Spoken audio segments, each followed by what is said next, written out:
तो जे जेनझीज आणि ओल्ड एम्प्लॉई आहेत यांच्यामध्ये काय नेमका डिफरन्स आहे आणि कशी मजा येते ऑफिसमध्ये?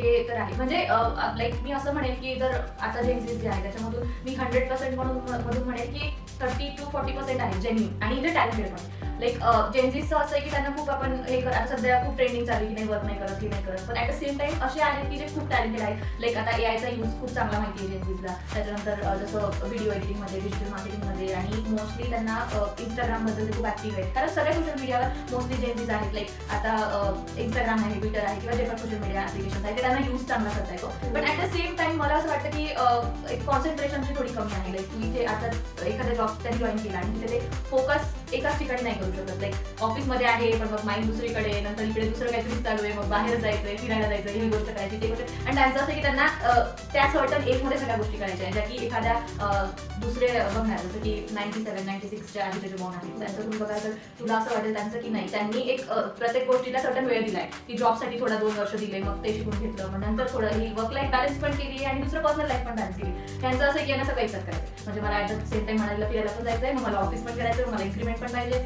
सो त्याच्यामुळे त्यांचं सगळं जास्त जमलिंग होतं असं मला वाटतं. सो आणि हे पण आहे की थोडं वाटलं की प्रेशर वाटतंय नाही आता सेल्समध्ये म्हटल्यावर आपल्याला माहिती प्रेशर असतं.